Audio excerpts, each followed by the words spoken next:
এটা আমার ভেতরে নেই তখন, একদমই ছেলে মানুষ। তো এইভাবে হইলো, বিয়ে হয়ে গেল। বাস আধা ঘন্টা ১ ঘন্টা পর যখন আস্তে, আস্তে মেহমান চলে যাওয়া শুরু করলো, তখন আমার এক দাদি, এক ফুপি বলছে, "চল তোকে এবার জামাইয়ের কাছে নিয়ে যাই।" জামাইয়ের সামনে নিয়ে গেল, নিয়ে বসলাম ২ জনা। পাশে বসছে। দেখতে পাচ্ছি যে একটা, আমার মনে আছে এখনো, সে একটা ঠিক আপনার মতো কালার একটা শার্ট পরে আছে, খয়েরি কি এটা খয়েরি না চকোলেট কালার, যাই হোক এরকম একটা কালারের শার্ট, ব্লাক প্যান্ট পরে সে বসে রইছে বেডের উপরে। হ্যাঁ। তো আমিও তার পাশে গিয়ে তাকে আমাকে বসায় দেওয়া হইলো তার পাশে। তখন আমি বুঝতেছি না এবার নেক্সট কি করব, কি বলবো? তার সাথে কিভাবে কথা শুরু করব? তার সাথে তো ফোনে কথা হয়েছে সেটা আলাদা। ফেস টু ফেস আমাদের কথা হয় নাই। তো আমার খুব লজ্জায় লাগতেছিল।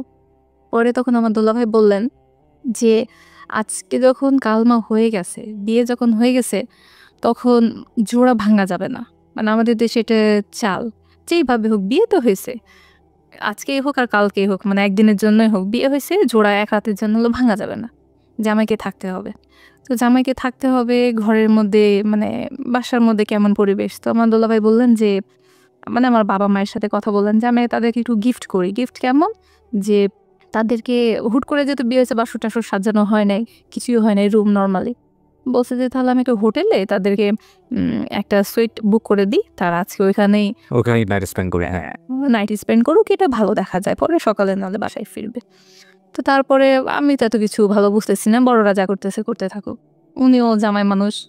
হ্যাঁ, কিন্তু একটা বিষয় বোধহয় আপনার এখানে বলতেই হবে, সেটা হচ্ছে আপনি তো একটা মন থেকে রিসিভ করেছেন। কজ আপনার যে হিরো যেই ড্রিমটা ছিল, সেটা তো আপনি দেখলেন যে না, সে সব দিক থেকেই পারফেক্ট। হ্যাঁ, আর ফ্যামিলিগতভাবে হয়ে গেছে। সবকিছুতে এবং ফ্যামিলিগতভাবে। So you are happy. Of course you are happy. Definitely happy. First love, first man, হ্যাঁ, সেটাই, সব দিক থেকেই পারফেক্টলি। ফার্স্ট পুরুষ আমার জীবনে সে। যে আমার কিনে আঙ্গুলটা টাচ করলেও সে মুহূর্ত করে নাই। করলে সেই করবে। জাস্ট একটা মনের মধ্যে এক্সাইটমেন্ট। বিয়ে হয়ে গেল, বিয়ে হয়ে গেল। ওয়াও! মানে একটা পুরুষ সত্যি আমার বিয়ে গেছে, মানে আমি একটা ঘোরের মধ্যে আছি। মানে আমার জীবনে একটা পুরুষ শেষমেশ আসছে। তো এটি আমার প্রেমিক হবে। তো যাই হোক, আমাদের একটা হোটেলে বুকিং দেওয়া হলো, সেটা রাজশাহীর মধ্যে। পরে আমরা এখানে গেলাম। আমি আলাদাভাবে গেলাম, উনি আলাদাভাবে গেলেন। উনার সাথে উনার ফ্রেন্ড সার্কেল ছিল। তো সেই ফ্রেন্ডরা ছেলেদের এখন গিফট-টিফট অনেক কিছু দিছে। আ খাবারের জন্য অনেক ফ্রুটস নিয়ে আসছে বাজার থেকে, ফুল-টুল নিয়ে এসে যেভাবে বাসর-টাসর সাজানো দরকার, হোটেলের রুম তারা ১ ঘন্টার মধ্যে মানে হোটেল কর্তৃপক্ষই সাজায় দিছে। ঠিক আছে? আমরা পরে ওইখানে রাতে থাকলাম। তো আমার দোলাভাই বললেন যে, আ "ও ছোট মানুষ। ও যখন এখানে আছে, তো আমার বাবা বলল যদি থুয়ে চলে আসবা, এটা তো ঠিক না।" তখন বলছে, "ঠিক আছে বাবা, আমিও এখানে থাকতেছি।" আমার দোলাভাই পাশে একটা রুম নিয়ে বোন আর দোলাভাই থাকলেন। তো আমরা এক রুমে, তারা এক রুমে।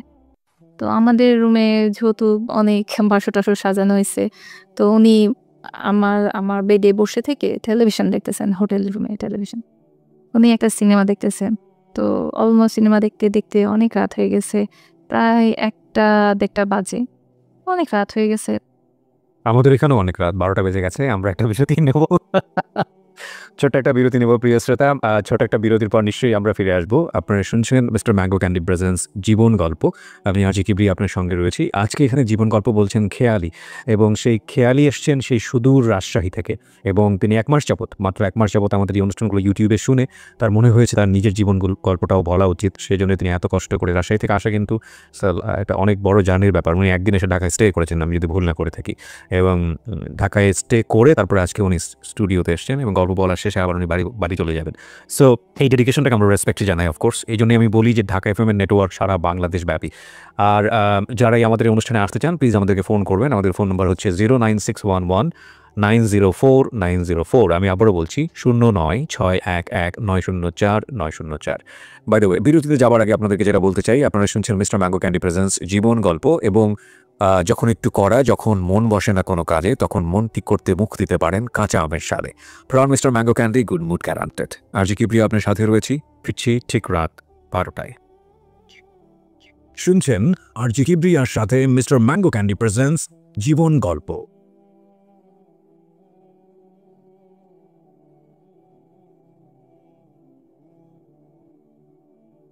Love, hate, challenge, motivation, lies, truth. impossible. Virtue. Morality. Something beyond entertainment. Welcome to my stage of reality. Stay tuned. Sunday and Wednesday with me RJ Kibriya only on Dhaka FM 90.4.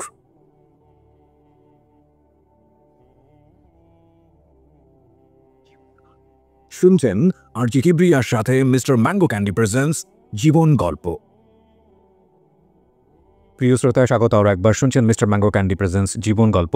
আমি RJ Kibria আপনার সাথে রয়েছি। হ্যাঁ, যেখানটায় আমরা ছিলাম। Most memorable night in your life. আমাদের বাসরাটা এখান থেকেই শুরু হয়েছে, অথবা বলতে পারেন আমার জীবনের নতুন অধ্যায় শুরু। উনি পাশে বসে থেকে টেলিভিশন দেখতেছিলেন। আমি মনে করি না যে এটা 80+ বা অন্য কিছু। 18+ মানে 18 বছরের প্রাপ্তবয়স্কর জায়গা থেকে আপনি বলছেন। রাইট, আপনি বলুন, আমি আমার জায়গা থেকে নিশ্চয়ই বিষয়টাকে ব্যাখ্যা করব। কারণ অনেকেই যেটা মনে করে যে এই যে খুব পার্সোনাল একটা লাইফ, এটা কেন লাখ লাখ মানুষের সামনে শেয়ার করা দরকার আছে। অফকোর্স তারা তাদের জায়গা থেকে লজিক্যাল যারা এটা মনে করেন, কিন্তু পার্সোনাল ব্যাপারটা যখন পাবলিক ইন্টারেস্ট হয়ে দাঁড়ায়, ইন দ্য সেন্স এমন কিছু ঘটেছে যেটা আসলে মানুষকে বলে মানুষকে সচেতন করা যায়, মানুষকে বলে এমনভাবে বলে সচেতন করা যায় যেটা আসলে পার্সোনাল থাকে না বা পার্সোনাল ফিলিংসের জায়গায় থাকে না, তখন সেই বিষয়টাকে আসলে পার্সোনালি নেওয়ার কোনো সুযোগ নাই। পৃথিবীতে এরকম অনেক অনেক রেডিও টেলিভিশন শো আছে যেখানে আরও ডিপ বিষয়গুলো তুলে নিয়ে আসা হয়, এবং সেই তুলে নিয়ে আসার বিষয়টা কিভাবে তুলে ধরা হচ্ছে সেটাই হচ্ছে ফ্যাক্ট। এবং সেটা কি আপনাকে আসলে কোনো বিশেষভাবে কোনো দিকে মোটিভেট করা হচ্ছে, নাকি ঘটনাটিকে আপনাকে এমনভাবে দেখানো হচ্ছে যে যেটা দেখলে বা যেটা বুঝলে আপনার জায়গা থেকে আপনি আসলে ডিমোটিভেট হওয়া বা অন্য কোনো ব্যাড ফিলিংসে যাওয়ার কোনো সুযোগ থাকে না। সো এভাবেই দেখা উচিত, ঠিক আছে? সো আমাদের এই ঘটনাটা আপনারা পুরোটা শুনুন, তাহলে হয়তো বা আপনারা যেটা মনে করছেন বিষয়টা আসলে সেরকম একটা ভূমিকা করে নিলাম আর কি। ওকে, তো সেই বাসরাত এত প্রতীক্ষার পর জীবনে আসলো। উনি পাশে বসে থেকে টেলিভিশন দেখতেছিলেন, আমিও চুপচাপ বসেছিলাম। মানে জীবনে প্রথম একটা পুরুষ মানুষ এক জায়গায়, এক ঘরে, এক জায়গায় বসে আছি, যেটা কখনো কল্পনা করি নাই যে কারোর সাথে এভাবে কথা হবে। কি একটা ঘরের মধ্যে এক জায়গায় থাকতে, এখানে মা বাবাই দিতেছে, ফ্যামিলির লোকজন দিতেছে। এটা আমার কাছে খুব এক্সাইটমেন্ট ছিল, না জানি কি হয়। আর মিডিল একটা কথা বলে রাখি, আমার বিয়ে হয় 2004-এ। তো এটা অক্টোবর ছিল, বেশ ঠান্ডা রাজশাহীতে পড়ে গেছে সেই সময়। তো এই সময়টার মধ্যে শীতের রাত আর হচ্ছে অক্টোবরের মাস, সব মিলিয়ে একটু পরিবেশটা অন্যরকম ছিল। রোমান্টিক এনভায়রনমেন্ট আপনি বলতে সব যাচ্ছেন। মিলিয়ে বিয়ের এনভায়রনমেন্টটা মৌসুম যেটা আর ভয়ে হয়তো একটু বেশি ঠান্ডা লাগছে। কাঁপুনি, ঠান্ডা লাগতেছিল। সেই সময়তে ফেসবুক আইডি কি জিনিস ছিল না, হয়তোবা ছিল, আমাদের কাছে ছিল না। আর পার্সোনাল মোবাইল ছিল না। সো ইন্টারনেট কি জিনিস, বা এখানে বলে রাখি যে এই যুগের ছেলেমেয়েরা অনেক বেশি অ্যাডভান্স বোঝে। আপনি যেটা বোঝাতে চাচ্ছেন যে আসলে রিলেশনশিপের ক্ষেত্রে কি হয় এই বিষয়গুলো সম্পর্কে আপনি আপডেটেড ছিলেন না। জি। রাইট। অনেকেই প্রশ্নটা করে, তুমি একটা ম্যাচিউর মেয়ে, কলেজ, করছো। হ্যাঁ তুমি ফার্স্ট ইয়ারে উঠছো, তোমার তো সব জানার কথা। হ্যাঁ, আমি টেলিভিশনে দেখছি বিয়ে, বর বউ কি করতেছে, কিসিং পর্যন্ত সিন হয়, তারপর লাইট অফ হয়ে যায়। তো আপনার ধারণা ছিল ওটুকুই হচ্ছে। এটুকুই হবে। তো আমার একটা আইডিয়া ছিল নায়ক নায়িকায় গল্প করবে, বা রোমান্টিক এনভায়রনমেন্ট, গান বাজবে, বা ব্যাকগ্রাউন্ডে অনেক কিছু চলবে, দুজনের মধ্যে অনেক কিছু হবে। সেরকম কিছুই হয়নি। উনি জাস্ট বসে সোজাসুজি টেলিভিশন দেখছেন, একটা মুভি দেখতেছেন, মনে হচ্ছে মুভিটা এমন কিছু জীবনে সব কিছু এটাই, মানে এত কনসেন্ট্রেশন দিয়ে এত কনসেন্ট্রেশন, চুপ করে আছে উনি। আমি পাশে একটা মেয়ে মানুষ স্টিল বসা, মানে আমি চাচ্ছি যে সেই রকম চোখে চোখ দিয়ে ঘুমটা ওঠানো বা সামথিং লাইক দ্যাট, যেটা আপনি চিন্তা করেছেন। হ্যাঁ মুভিতে দেখছি যে এমন কিছু হয়, এইভাবে জামাই আসবে, ঘুমটা উঠাবে, কথা হবে, হাসা হবে, আই কন্টাক্ট হবে, নাথিং লাইক দ্যাট। ওরকম কিছুই হয় নাই। জাস্ট উনি বসে বসে টিভি দেখতেছেন, আমি পাশে বসে আছি। আচ্ছা হইল, কিছুক্ষণ পরে লাইট অফ হয়ে গেল। লাইট অফ হলো, তারপর আর কি হইলো, আমি আমার মানে ওটে চোখের সামনে জিনিসটা অন্ধকারের মধ্যে কি হয়েছে আমার, সেটা আমি ছবিটা বলতে পারতেছি না, কিন্তু আমার অনুভূতিতে হচ্ছে যে একটা মানুষ, কোনো কথা নেই, আমি কি পছন্দ করি, আমি কি লাইক করি, গল্প মিষ্টি মধুর, I love you then I like you, nothing like that. শুধু অন্ধকারের মধ্যে মনে হচ্ছে যে একটা মানুষ direct without any conversation he just start that kissing, আমি কিসিং বুঝি না সে সময়, মানে লাইফে কখনো কিস বাচ্চাদের সঙ্গে হয়েছে, বাট একটা পুরুষের সাথে পুরুষের সাথে কিস কি জিনিস আমি বুঝি না, এটা ফেস আমি দেখতে পাচ্ছি না, কিন্তু একটা মানুষ মানে আমার উপরে ঝাঁপাই পড়ে কি যেন করতে চেষ্টা করতেছে সে। আমার ফিল হইলো যে আমাকে কেউ মেরে ফেলতেছে, মানে আমি জাস্ট পেনে ব্যথা আমি মারা যাচ্ছি, আমি কিছু বুঝতেছি না, আমার ভিতরে শারীরিক কোনো অনুভূতি নেই। জাস্ট আমি ওই দিন ওই মুহূর্তে বুঝতে পারছি যে রেপ বা ধর্ষণ কাকে বলে। আমার মুখ থেকে যখন মানে বলতেছি যে তার নামটা নিয়ে বলতেছি ছেড়ে দাও, এটা আমি 2-3 বার বলার পরে সে জাস্ট আমার মুখের পরে মানে টোটালি হাত দিয়ে মুখটা বন্ধ করে দিল। আমি নড়তেও পারছি না, কথাও বলতে পারতেছি না, আমি নিজেকে অনেক চেষ্টা করছি ছোটানোর, আমি সেটা পাচ্ছি না, কিন্তু আমি বুঝতেছি যে আমি মারা যাচ্ছি, একবারই টোটালি মারা যাচ্ছে। আমার চোখ টোক দিয়ে মনে হচ্ছিল যে রক্ত বের হয়ে আসবে, মানে এতটা বেশি পেন আমার ছিল। আমার মুখটাও চেপে ধরা হয়েছে। আমার স্পষ্টভাবে মনে আছে সেই সময় মনে হচ্ছিল যে আমার মা বাবা কি এটা মানে বিয়ে, আমাকে এই জন্য বিয়ে দিল, এটাই সেই ফার্স্ট নাইট, এটাই সে বাসরাত, এটাই সেই গান বাজনা বাজা, এই সেই পুরুষ মানুষ লাইফে আসা, এটাই প্রেম, এটাই ভালোবাসা, দরকার নেই। মানে আমার খুব খারাপ লাগতেছিল, আমি ভেতরে টোটালি কাঁদতেছিলাম যে এটা কি হচ্ছে আমার সাথে। তারপরে আমার কণ্ঠস্বর মেবি পাশের রুম থেকে আমার বন্ধুল্লা ভাই শুনতে পেয়েছে। ইট ওয়াজ লাউড। ইট ওয়াজ লাউড। তো আমার বোন কিছুক্ষণ পরে আমার রুমে এসে নক করতেছে, বলছে একটু খোল তো। আমি বলি কি হয়েছে আপু? তখন বলছে কিরে তোদের মধ্যে কি ঝগড়া হচ্ছে, কিছু হচ্ছে? আমি কই না তো। বলছে যে অনেক শব্দ হচ্ছে, এই রুম পর্যন্ত আসতেছে, তুই কি চিল্লাচিল্লি করতেছে? আমি কই না আপু কিছু হয়নি, আজ আমাদের বিয়ে কেন ঝগড়া হবে? আচ্ছা ঠিক আছে। আমার বোন চলে যায়। পরে এরকমভাবে রাতটা কাটছে। হি ওয়াজ ডক্টর রাইট? সে ডাক্তার ছিল। ওকে, এটা আমি আরেকবার একটু আপনাকে মেনশন করলাম। ওকে ফাইন, হ্যাঁ বলে দেন আপনি, হ্যাঁ প্লিজ কন্টিনিউ করেন। তো তারপর সকাল হলো, পরের দিন সকালে ওনার ক্লিনিকে, উনি হসপিটালেও যাইতেন ক্লিনিকেও যাইতেন, তো সকালে ওনার ডিউটি হসপিটালে ছিল, উনি চলে গেছেন। তো আমরা সবাই বাসায় চলে গেলাম, উনি হোটেল থেকে হসপিটালে চলে গেলেন, আমি আমার বন্ধুলা ভাইয়ের সাথে বাসায় চলে আসছি, আমার বোনের সাথে বাসায় চলে আসছি। তো বাসায় আসার পরে আমার ফিজিক্যাল কন্ডিশন এমন ছিল আমি সোজা দাঁড়াইতে পারতেছিলাম না। তো বাসার যে আমাদের একটা দাদি ছিলেন কাজে, তাকে দাদি বলে ডাকতাম। সে বলছে তোর কি হয়েছে, তোর পা কাঁপতেছে কেন? আমি কই না ওই হচ্ছে একটু পড়ে গেছিলাম, সিঁড়ি দিয়ে পড়ে গেছিলাম, কথাটা বলে আমি জাস্ট রুমে চলে আসছি। এসে কোনো রকমে শুধু আমার মায়ের বেডের উপর শুয়ে পড়ছি, আমার মা দৌড় দিয়ে আসছে। এসে আমার পুরো শরীর থরথর করে কাঁপা দেখে আমার মা বলতেছে কি হয়েছে? তারপর আমি বললাম মা আমার শরীর খুব খারাপ লাগতেছে। আমি তখন কেঁদে দিয়েছি, আমি বলতেছি মা আমাকে একটু পানি দাও। মা পানি নিয়ে এসে দিয়েছে, তখন আমার ভেতর থেকে কথা বের হচ্ছে না। আমি তখন বলতেছি মা আমার খুব খারাপ লাগতেছে। মা কয় কি হয়েছে বল। আমি বুঝি না যে কতটুকু ঢাকতে হবে, কতটুকু বলতে হবে। আমি আমার মাকে কিন্তু A to Z বলছি। ওকে, আমার যে মুখের উপর হাতটা চিপে ধরা হয়েছিল এটাও বলছি। মা একটু হয়ে গেছেন, shocked, like she was shocked. মানে তিনি এটা এক্সপেকটেশন করেননি যে আমি সবকিছু খুলে এভাবে বলে দিব আর উনি এটা শুনবেন, কারণ উনি অভিজ্ঞ একটা মানুষ। উনি আমাকে ফট করে উনি পেছনে একটু সরে গিয়ে দাঁড়িয়ে থেকে ওনার চোখগুলো একটু বড় বড় হয়ে গেলো এবং ওনার মুখ দিয়ে বের হইলো, মনে হয় আমরা ছেলেটা ভালো ছেলে চয়েস করতে পারলাম না, মনে হয় ভুল হয়ে গেল কোথাও। প্রথম দিনই উনি এই কথাটা বললো। পরের দিন সকালে এই কথাটা ওনার মুখ দিয়ে এখানে আমার দুটো বিষয় একটু বলা দরকার প্রিয় শ্রোতা, যেটা আমি শুরুতেই আপনাদেরকে একটু ইন্ট্রোডাকশন দিয়েছিলাম যে ডোন্ট অ্যাজিউম, কজ আমাদের জায়গা থেকে এই বিষয়গুলোকে ট্যাবু মনে করা হয়, এগুলোকে ডিসকাস করা অনুৎসাহিত করা হয় এবং এটাকে রেডিও টেলিভিশন বা অন্যান্য জায়গাতে নিয়ে আসাটাকে অনেক বড় রকমের ভুল মনে করা হয়। এবং আমরা আজকে যে নারীবাদী কথাবার্তা শুনি, প্রয়োজন আছে অবশ্যই অফকোর্স, এবং নারীর মুক্তির যেসব কথাবার্তা শুনি সেগুলোর প্রয়োজন আছে। আমরা খুব বেসিক জায়গাতে আছি, নারী স্বাস্থ্যের ব্যাপারে কথা বলি, মাতৃস্বাস্থ্যের ব্যাপারে কথা বলি, এবং একই সাথে আমরা একটা নারীর অধিকারের জন্য ডিসিশন মেকিংয়ের জায়গাটাতে যে ধরনের অধিকার তাদের পাওয়া উচিত সেগুলো নিয়ে আমরা কথা বলি। এবং অবশ্যই সেদিক থেকে বাংলাদেশ অন্যান্য দেশের রোল মডেল হয়েছে এবং সেজন্য সরকারকে অনেক বেশি ধন্যবাদ জানাতে হয় যে না, তারা যুগোপযোগী ভূমিকা রেখেছেন। কিন্তু একটা নারী একটা সংসারের জন্য যত বড় স্যাক্রিফাইস করেন, একটা সংসারের জন্য তিনি সারাটা জীবন জুড়ে, আমি এরকম অনেক নারীর গল্প জানি যারা অনার্স মাস্টার্স পর্যন্ত করেছেন, দেশে তো দূরের কথা, ঢাকা বিশ্ববিদ্যালয়তে দূরের কথা, বিদেশ থেকে পড়াশোনা করে এসে সে কোনো জবে যাননি, শুধু সংসারের জন্য নিজের জীবনটা শেষ করে দিয়েছেন, ছেলে মেয়েদেরকে মানুষ করার জন্য শেষ করে দিয়েছেন। এই নারীর যে পরিবারের প্রতি ত্যাগ, পরিবার তথা সমাজ তথা রাষ্ট্রের জন্য ত্যাগ, সেই ত্যাগের মূল্য আর্থিকভাবে নিরূপণ করা অসম্ভব। কিন্তু এই যে স্বপ্নের যে একটা অপমৃত্যু, দেখুন এরকম একটা মানুষ, এই মেয়েটার কথা যদি আমি বলি খেয়ালি, সে আপনি তার বড় হয়ে ওঠা এবং তার চাইল্ডহুড এবং তার যে সার্কেল, তার যে পারিবারিক ব্যাকগ্রাউন্ড, তার যে রিলিজিয়াস ইন্টেনশন, তার যে রিলিজিয়াস প্র্যাকটিস, সব জায়গাটা থেকে আপনি তাকে কোনোভাবেই আঙুল তুলতে পারেন না। এবং তার মনের মধ্যে সেই যে কি বলা যেত রাজকুমারের প্রতি প্রতীক্ষা, সেটাকেও আপনি পুত পবিত্রই মনে করতে পারেন। কিন্তু রাজকুমার তার জীবনে আসলো এবং প্রথম রাত, একটা কথা আছে, first sight is the last sight, প্রথম দর্শনই শেষ দর্শন।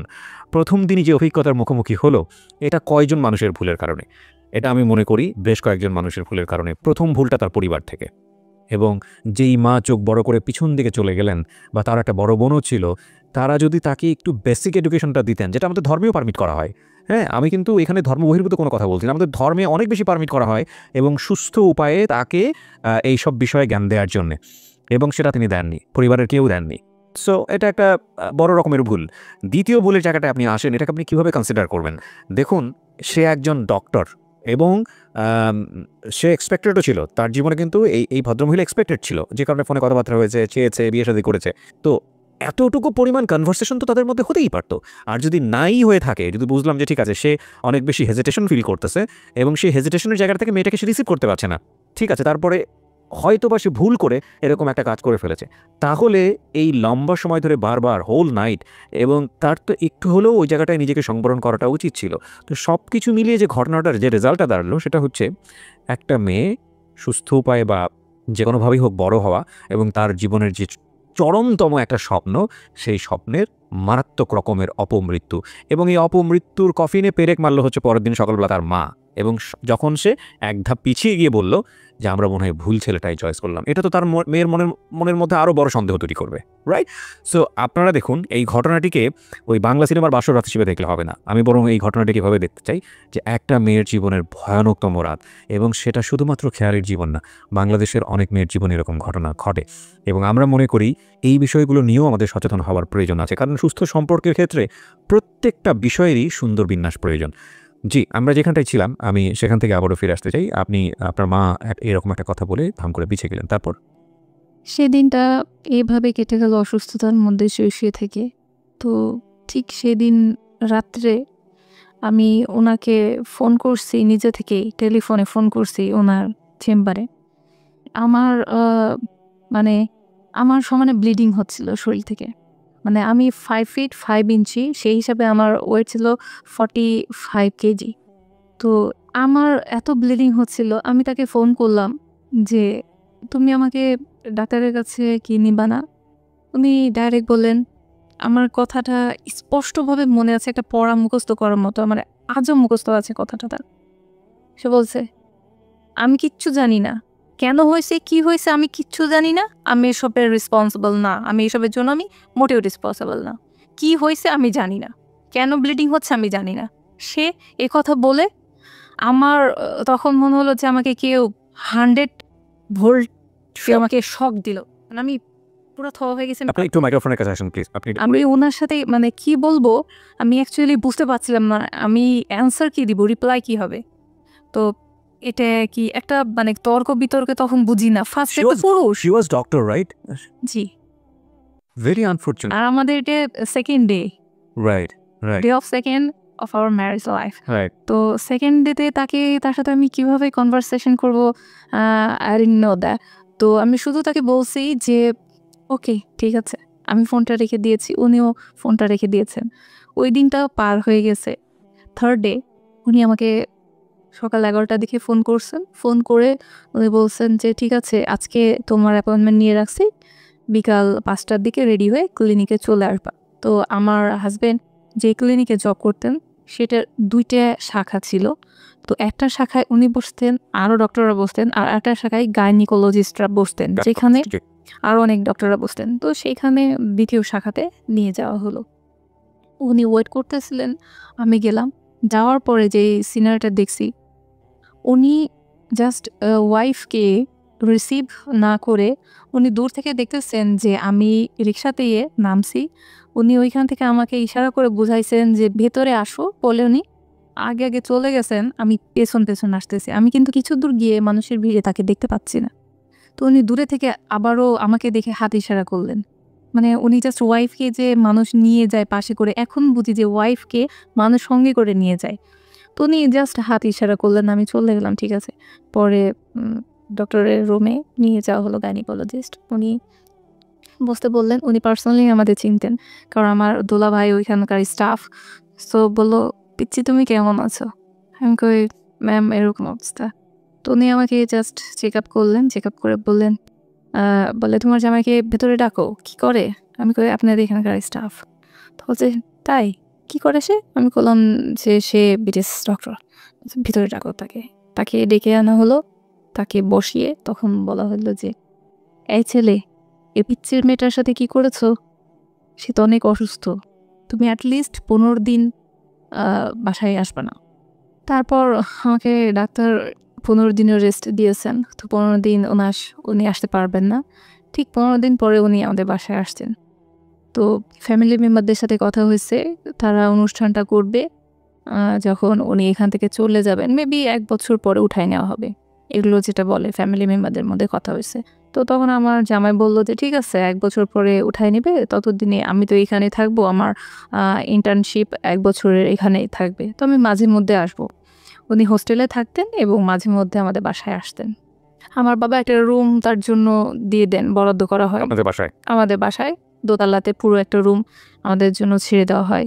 সেখানে অল ফার্নিচার দেওয়া হয়েছে, যাতে তার কোনো সমস্যা না, টেলিভিশন থেকে শুরু করে সব কিছু ওয়েল ফার্নিশড করে দেওয়া হয়েছে, যেন সে এসে কমফর্ট ফিল করে। কিন্তু উনি যখন 15 দিন পরে আসলেন, মানে আমি ভাবছিলাম হয়তোবা হাজব্যান্ড ওয়াইফের মধ্যে প্রেম ভালোবাসা নামক অনেক কিছু হয়, যেগুলো মুভিতে দেখি, অথবা আমার দোলাভাই। তখন আপনি এক্সপেক্ট করেই যাচ্ছেন। আপনাদের বয়সের গ্যাপ কতখানি ছিল? উনি 78। 78, আপনি 84, so it's like 6 years. Perfectly okay. Okay, আমরা বিরতি নেব প্রিয় শ্রোতা। পারফেক্টলি ওকে অনেক সময় এইজের দিক থেকে, লুকের দিক থেকে হলেও মনের জায়গা থেকে অনেক সময় হয় না, এবং সেটার পেছনে হয়তো যথেষ্ট কারণ থাকে, কারণ ছাড়া আসলে কিছুই ঘটে না। আমরা ছোট্ট একটা বিরতির পর আবারও ফিরে আসবো মিস্টার ম্যাঙ্গো ক্যান্ডি প্রেজেন্স জীবন গল্পে। আজকে এখানে এসছে খেয়ালি, তিনি তার জীবন গল্প নিয়ে, সে এসছে রাজশাহী থেকে তার এই জীবন গল্পটা বলার জন্য। আর বিরতিতে যাবার আগে মিস্টার ম্যাঙ্গো ক্যান্ডি নিয়ে যে কথাটা বলেছিলাম আবারও বলছি, সিচুয়েশন যখন একটু করায়, যখন মন বসে না কোনো কাজে, তখন মন ঠিক করতে মুখ দিতে পারেন কাঁচা আমের সাথে। Pran mister mango candy, good mood guaranteed. ফিরছি একটু পর। শুনছেন আরজি কিবরিয়ার সাথে মিস্টার ম্যাঙ্গো ক্যান্ডি প্রেজেন্টস জীবন গল্প।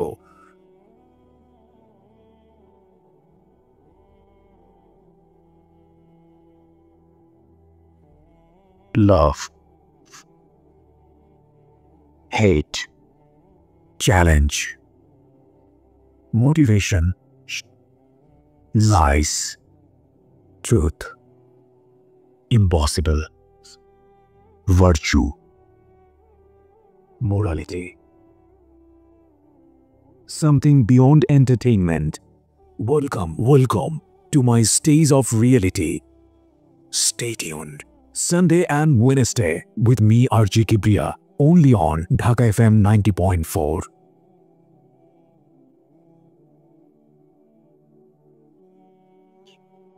শুনছেন আরজি কিবরিয়ার সাথে মিস্টার ম্যাঙ্গো ক্যান্ডি প্রেজেন্টস জীবন গল্প।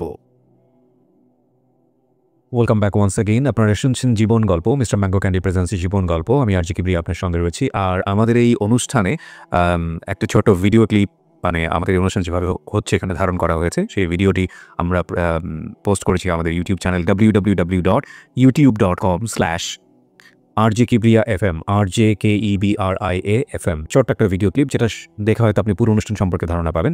ওখানে গিয়ে আপনি যেটা করবেন, আমাদের অবশ্যই সাবস্ক্রাইব করবেন চ্যানেলটি। সাবস্ক্রাইব করার পরে ভিডিওটি আপনি দেখবেন, লাইক করেন, কমেন্টস করেন, শেয়ার করেন, কোনো আপত্তি নেই।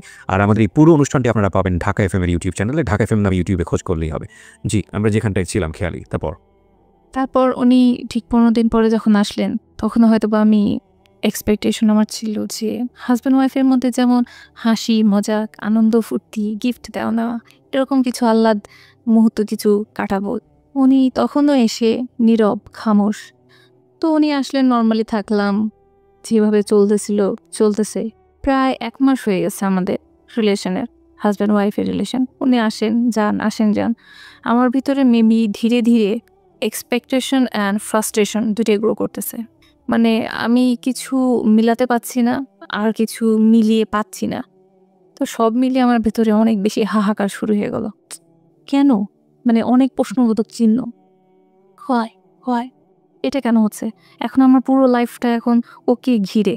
এখন এডুকেশন এক সাইডে চলতেছে, ফার্স্ট ইয়ার, সেকেন্ড ইয়ার চলতেছে। বাট এই যে সময়টার মধ্যে সে আমার লাইফে আসছে, তার লাইফটাও আমি তার সঙ্গে কাটাচ্ছি। আপনি কি অনার্স করছিলেন তখন? কোন সাবজেক্টে?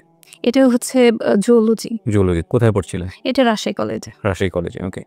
এইভাবে আমার পড়াশোনা চলছে, তার সঙ্গে আমার রিলেশনশিপও চলছে। আমি কলেজও করতেছি, বাসাও মেইনটেইন করতেছি। তো তারপরে আমার বান্ধবীরা জিজ্ঞাসা করতো, "কেমন চলতেছে বলো?" আমি কই, "হ্যাঁ, উনি সুন্দর, এই সেই।" তখন তো এখন সেলফি হইছে। তখন সেলফি নামক, "কই দেখি তো তোমার জামাইয়ের ছবি।"